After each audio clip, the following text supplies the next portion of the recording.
Olá pessoal, bem-vindo a mais um Literatos. Eu prometi a vocês um vídeo logo após os outros anteriores que nós fizemos aí, de uma maneira mais rápida, mas eu tive alguns problemas pessoais, mas estamos aí retornando, vamos estar postando alguns vídeos mais diretos, de uma maneira mais imediata, e nesse vídeo eu vou estar comentando com vocês algumas das leituras que eu fiz em 2022. Esse ano, apesar das logísticas, as dificuldades que nós temos às vezes do trabalho, das questões pessoais que muitas vezes nós enfrentamos, eu consegui fazer algumas leituras a mais do que eu fiz em anos anteriores. Onde eu fiquei na média de 15, 16 livros, e esse ano eu aumentei o leque de livros que eu li com relação aos anos anteriores. E esses livros abrangem vários gêneros de leitura do qual eu tenho um hábito de ler. Geralmente eu tenho o hábito de ler livros de filosofia, de história, de teologia. E nesse ano eu comecei a voltar, não que eu não já lesse, mas eu tinha deixado um pouco de lado há alguns anos, os livros de literatura. E eu resgatei essa questão da literatura na minha vida, porque a gente tem que ter o conhecimento da literatura mundial e, acima de tudo, da literatura nacional, do qual nós fazemos parte do nosso país. E aqui, essa retrospectiva das leituras é também bom para indicar leituras para vocês que tenham curiosidade. E assim, seja para um historiador, um filósofo ou um teólogo, sempre é bom você ter uma cultura geral, que não abranja somente a sua área de conhecimento, porque inevitavelmente você cria uma conexão com outras áreas de conhecimento para que agregue e para que você tenha, de certa maneira, uma competência para falar até da sua própria área de conhecimento que você enfatiza o seu estudo. Então vamos começar aqui, sem mais delongas. O primeiro livro que eu vou mostrar aqui para vocês aqui é Byung-Chul Han, A Sociedade da Transparência. Byung-Chul Han é um filósofo contemporâneo, alemão-coreano, se eu não me engano, que ele reflete sobre muitos aspectos da nossa vida contemporânea, redes sociais, internet, o poder relacionado às redes sociais, a modificação da nossa vida contemporânea com relação principalmente a esse mundo digital que nós vivemos hoje. E é um filósofo muito urgente de você ler. Ele tem vários livros curtinhos, de 100 e poucas páginas, que é muito atual e é muito necessário você ter conhecimento sobre esse tipo de literatura. O segundo livro que eu vou mostrar aqui para vocês é um livro de literatura, que é de um filósofo, mas é um clássico da literatura, que é a obra do Voltaire, Cândido ou Otimismo, o Cândido ou Otimismo, que aqui é um livro de literatura que tem uma pegada filosófica que reflete sobre o clássico problema do mal, um problema da filosofia e da teologia, e aqui, de certa maneira, é uma sátira de um filósofo contemporâneo a ele, que é o Leibniz, que fala da ideia metafísica do melhor dos mundos possíveis. E aqui ele vai estar refletindo sobre esse problema na figura do personagem Cândido. E ele faz uma sátira sobre essa tese defendida pelo Leibniz. Um terceiro livro que eu vou mostrar aqui para vocês é o do Michel Foucault, uma palestra. Vários dos livros do Foucault são feitos através de palestras. Ele faz uma palestra e daqui um pouco ele vira um livro. E é um livrinho curto, que você lê numa sentada, que é A Ordem do Discurso, que foi uma palestra que ele deu lá numa universidade na França. E aqui esse livro ele reflete sobre a questão da criação do discurso político. Foucault ele sempre reflete sobre as questões relacionadas ao poder, e aqui ele vai refletir sobre como a ideia do poder é colocada através de um discurso político que se é feito. E é um livro muito interessante, barato, que você pode encontrar aí por 10, 15 reais aí, e é interessante para você refletir sobre Foucault. Um outro livro que eu tenho aqui é o livro Epicuro, Cartas e Máximas Principais. Isso aqui é um livro da edição da Penguin, traduzido diretamente do grego, sobre esse filósofo Epicuro, da antiguidade, contemporâneo de Aristóteles, que reflete sobre o problema do prazer. E ele é um filósofo empirista e que cria aquele embate com os estoicos.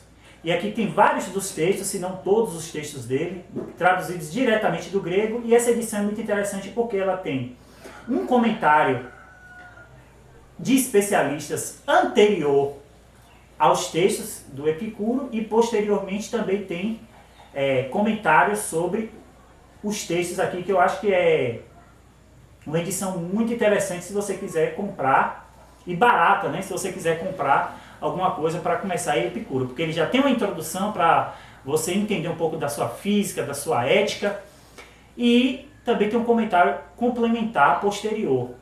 E o que eu acho só que foi deficiente nessa edição é porque essa capa é muito mole, né? Então eu poderia fazer uma capa um pouco mais rígida, né, para a gente ler. E eu que gosto de escrever, de comentar muito aqui sobre do lado do texto, acaba um pouco estragando. É um livro muito interessante.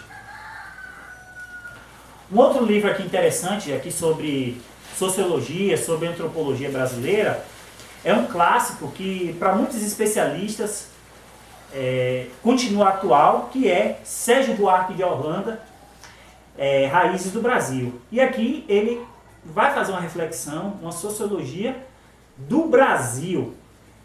Vai falar sobre como é o homem brasileiro, como se formou até a deformação, se é que a gente pode dizer, das cidades brasileiras, de como elas foram mal construídas a partir do modelo colonial de construção que era focada na Casa Grande,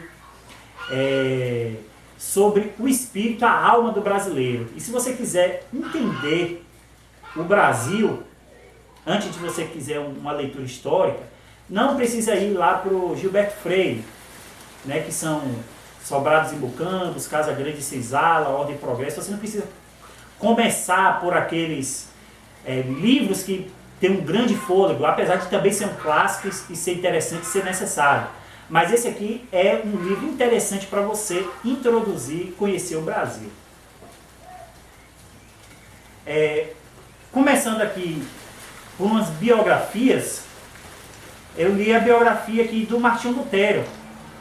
Martinho Lutero, Um Destino. Eu vou fazer um review sobre este livro, que não me agradou tanto, mas foi uma biografia sobre um personagem que me chama muita atenção, que eu acho muito interessante e que, de certa maneira, eu me identifico muito, que é sobre o Lutero, do Lucien Febvre.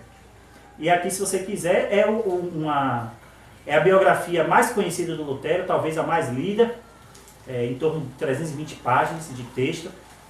E eu li essa biografia aqui do Lutero.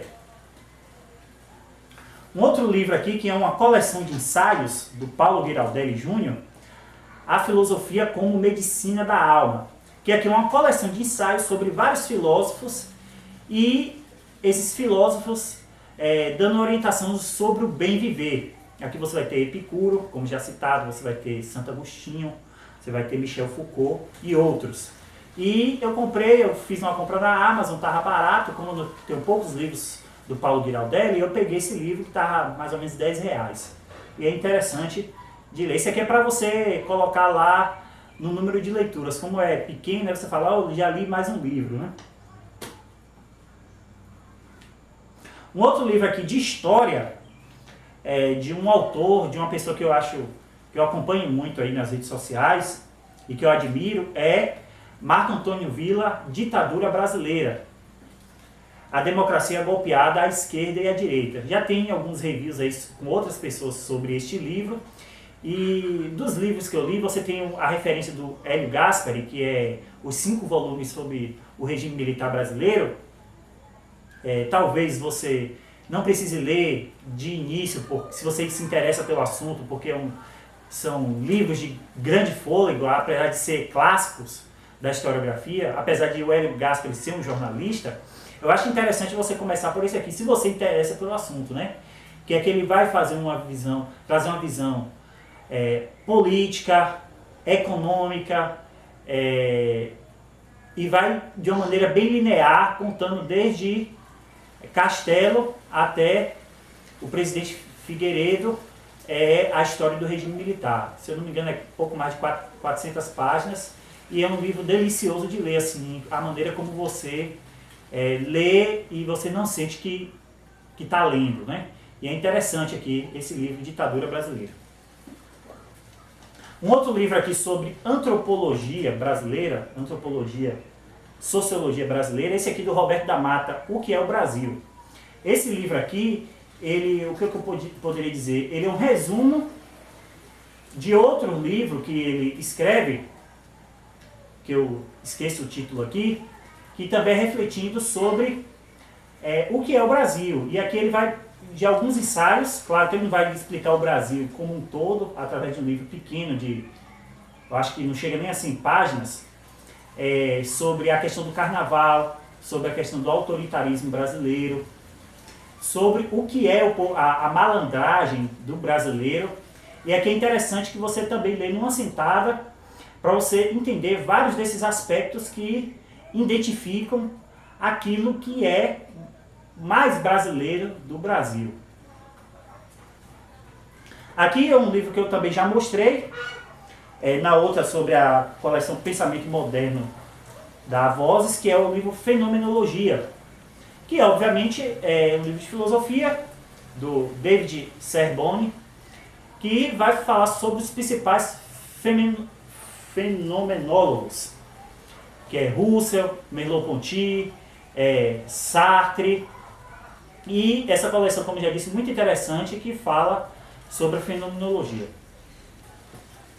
Um livro aqui que eu estava passando nas Americanas, e como eu também tenho poucos livros sobre Schopenhauer, esse livro aqui, ó, Como Vencer um Debate Sem Ter Razão, que em algumas edições está lá A Arte de Ter Razão, né? E nesse aqui está 38 estratagemas para vencer qualquer debate. Então aqui ele vai trabalhar sobre a questão que Aristóteles trata no órgão, sobre a erística, que é sobre estratégias de como você vencer um debate. Ele vai dar aqui estratégias de você vencer o debate. E aprendendo essas estratégias, você também vai identificar as pessoas que, quando elas usarem essas estratégias falaciosas para fazer você perder o debate. E é interessante, não necessariamente para você usar de má fé, mas também para você identificar quem está usando de má fé através dos artifícios expostos nesse livro. Aqui eu tenho A Era das Revoluções, de Eric Hobsbawm. Eu já tinha comprado esse box. Uma pessoa fez uma promoção lá no Mercado Livre, eu comprei. Tem A Era dos Extremos, A Era das Revoluções, A Era do Capital, que é um box de, se não me engano, 4 livros, né? E eu li aqui, pega da Revolução Francesa até 1848. É interessantíssimo aqui, e Hobsbawm é um clássico da historiografia. Eu li também do Hobsbawm, esse aqui é A Era do Capital, que aí pega a questão da Revolução Industrial, né? Foca a questão dos direitos trabalhistas, dos trabalhadores, da vida dos trabalhadores. E aqui ele pega 1848 a 1875. E, obviamente, esses livros ele pegam também pontas de histórias da história contemporânea de outros países, né? De uma maneira bem resumida, né? Mas é interessante. Um outro livro aqui de sociologia, antropologia brasileira, um tema que me interessa muito, é esse aqui, ó, Base do Autoritarismo Brasileiro, do Simon Schwarzman. que como o tema do autoritarismo é uma coisa fundante do Brasil, né, a ideia do autoritarismo, tanto que a gente tem aquela grande frase, né, você sabe com quem está falando, e o Schwartzman ele vai a partir de uma leitura, de uma ideia de que o Estado é autoritário, você tem um Estado burocrático e por ser burocrático é autoritário. E também ele vai refletir também sobre a questão do patrimonialismo que torna esse Estado brasileiro autoritário. Aqui um outro livro de literatura, que é o Lewis Carroll, Alice no País das Maravilhas, que é um livro de literatura, mas que também tem sua pegada filosófica. E que você precisa também, é um clássico da literatura, está lá, se eu não me engano, entre os 100 maiores clássicos, e que você precisa ter um pouco de paciência para você entender as jogadas filosóficas que está presente e a riqueza que está nesse livro aqui. Um outro livro aqui que estava entre os mais vendidos, ficou entre os mais vendidos na coluna da Veja, e que, se eu não me engano, eu estava olhando essa semana e voltou, é o do Harari, Sapiens, uma breve história da humanidade. E aqui ele vai ter uma história da humanidade, pega desde a pré-história, a maior parte desse livro é refletido sobre a pré-história, e até a história contemporânea, mas ele não vai pegar e contar de uma maneira tradicional como a gente vê nos livros de história comum, entendeu? Então assim, quando ele vai pegar assim, depois da pré-história, a pré-história ele vai pegar de uma maneira mais linear, tentando identificar ali os períodos, as características, e quando ele pega aqui da antiguidade até a contemporaneidade, ele vai pegar, não sei se eu posso chegar a dizer isso, mas pegar curiosidades da cultura e dos momentos históricos da época. Então, por exemplo, ele vai refletir, quando ele vai pegar a antiguidade, ele vai refletir bem assim, olha, nós somos hoje estados nacionais, temos países, mas o maior período da humanidade foi impérios que dominaram povos. Então, assim, aquilo que se chama hoje de globalismo, aquilo que a gente entende hoje que existe uma ameaça do globalista, a ameaça globalista, na verdade, seria o mais comum. Por quê? Porque a maior parte da história da humanidade foi uma história global, de impérios, onde um determinado povo ou um império dominou sobre um determinado povo. Então, assim, essa ideia globalista é mais comum do que a gente pensa, apesar de que a gente, depois da modernidade, a gente hoje está muito mais acostumado com a ideia nacional, de países, cada país separadamente. Aqui um livro que eu já apresentei, que é Iniciação à História da Filosofia, do Danilo Marcondes. Se você quiser saber, tem um vídeo aí sobre os manuais de filosofia. Esse livro aqui eu achei maravilhoso, eu li rapidamente esse livro, e é interessantíssimo para você começar a conhecer a história da filosofia. Um outro livro que eu também já apresentei aqui é o Aventura da Filosofia, do Paulo Giraldelli, que ele pega, o que eu gosto desse livro, que ele pega até as discussões mais contemporâneas. Se você vê aqui, tem aqui, de Heidegger a Danto. Danto é um filósofo do século passado. Então ele não vai pegar a filosofia contemporânea, sei lá, até Marx ou Hegel ou Schopenhauer. Ele vai pegar até o século XX. Claro que de uma maneira mais didática, resumida, mas é interessantíssimo esse livro aqui. E o último livro que eu quero mostrar para vocês aqui é História da Filosofia no Brasil, do Paulo Margutti, que é a leitura mais atual que nós temos, se você quiser conhecer a história da filosofia no Brasil. Esse livro aqui pega de 1500 a 1822. Entendeu? Então a gente tem uma leitura, uma interpretação desse período e é mais atual. Você tem outros livros de filosofia do Brasil, mas não vou dizer que eles estão ultrapassados, mas que não são tão recentes quanto esse. Então, pessoal, espero que tenham gostado, espero que essas leituras aqui possam servir de inspiração para você ler esses livros ou outros. A gente tem aí o Kawai, você tem aí também o Pix, se você quiser contribuir.